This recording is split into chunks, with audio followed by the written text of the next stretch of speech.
guest today, my friend Joe. I am Joe Montagna. I am originally from New York, Flushing, Queens to be exact, home of the New York Mets. I'll throw in there as well. But I'm currently living in Sitka, Alaska. Joe is an old friend of mine. We met at a Kiss concert at the farewell.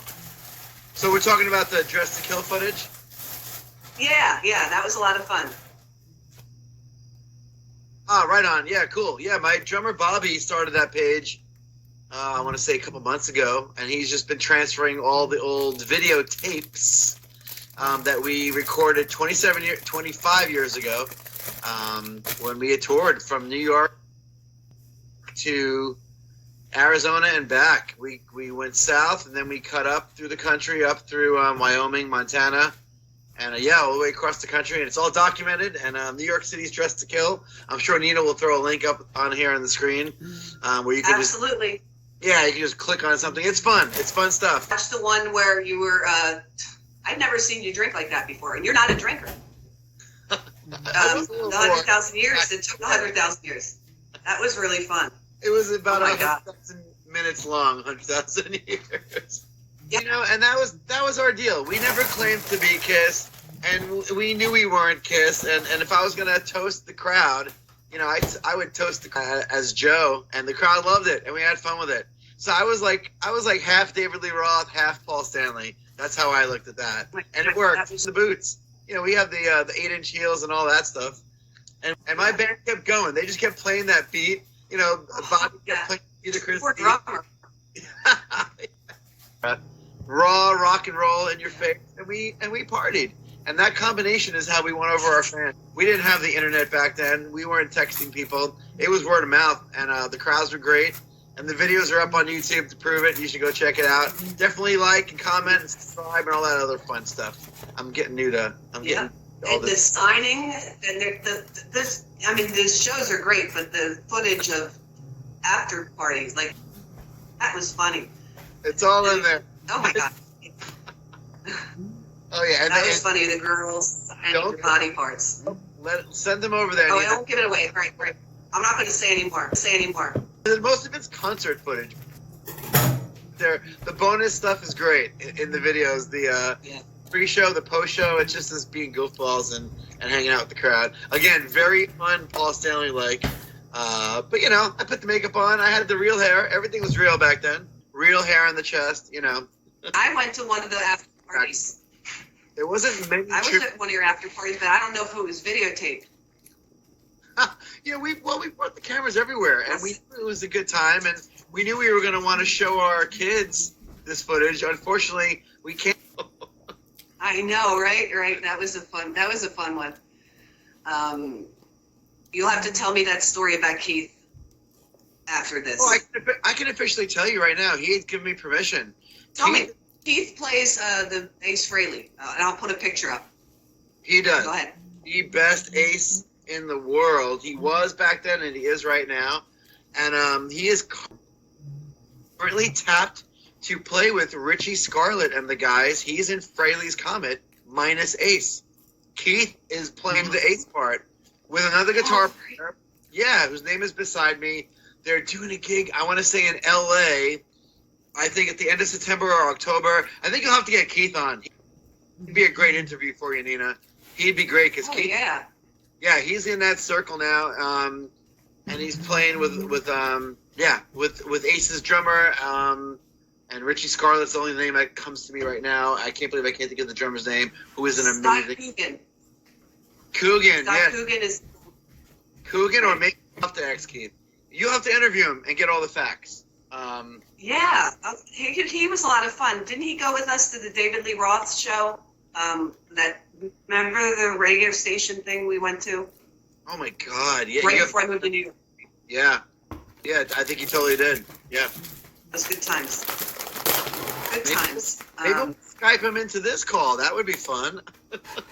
That would be fun. We'll just do another one. So Double Platinum was released in 1978 on April 2nd.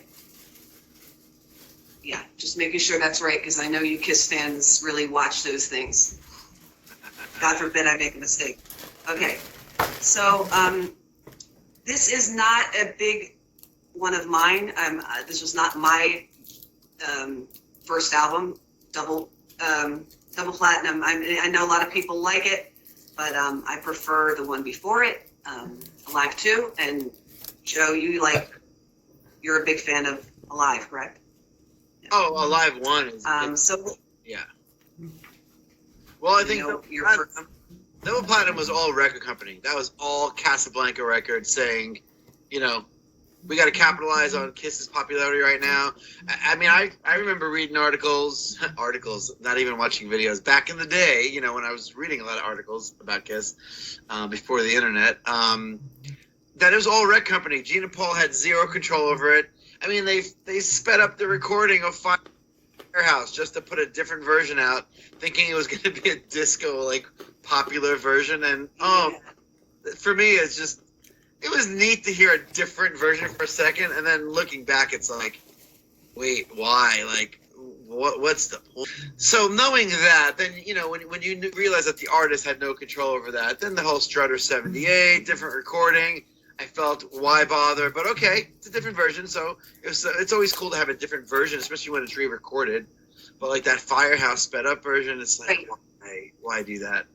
And then the other stuff was just pretty much, you know, greatest hits material, which we didn't need. But it was fun to have a new greatest hits when you were a kid, because then it made you feel proud of, like, yeah, my favorite band's got a greatest hits. This is yours, you know. But I'd rather listen to Alive albums any day, Alive 1 or 2. Me too. You know, and the new tracks they put on Alive 2 at the time were cool. You know, the All American. Oh, yeah. All that stuff. Yeah. It was worth it. But Double Platinum didn't have anything new. You know, other than 78 and Firehouse, right? I mean, and then you had edited versions. I got to put my glasses on and look at the list here. Then it was like edited. Well, I like the Hard Luck Woman. Hard Luck Woman is good. I like it better than the. They mixed it differently. They edited it differently. But I'm looking down the set here. Detroit Rock City, they chopped up. I mean, you got different versions of Detroit Rock City. 100,000 Years. She. Then you had the Rock Bottom into She, right? On Double Platinum. I'm not seeing the bottom here, but the Rock Bottom intro came before She, which was like the intro is She. Yeah, and for a second it was like, oh, that was new. We were expecting Rock Bottom, but then listening to it now.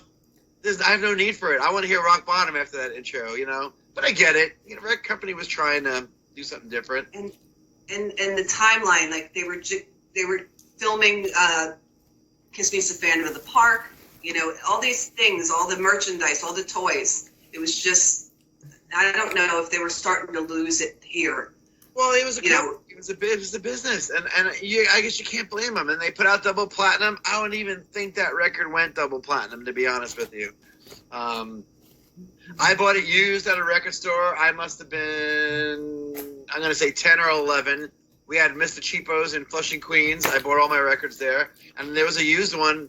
Most records were $3. That one was $5 because it was a double, and I grabbed it. I was like, "Ooh, this is cool, shiny." You know, the shiny silver. Mm-hmm. And it was a double. You got the vinyl?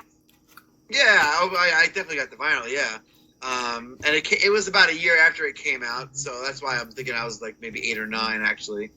And again, it was the new one, right? So you put it on the turntable and you played it. But after a couple plays, right. I was like, I have these songs already on a different record, and I didn't like the updated sound even as a little kid. I just didn't love it. But it was a Kiss album, and back then I was true to the Kiss Army. And I was like, it's a new record from my favorite band. This is awesome, you know.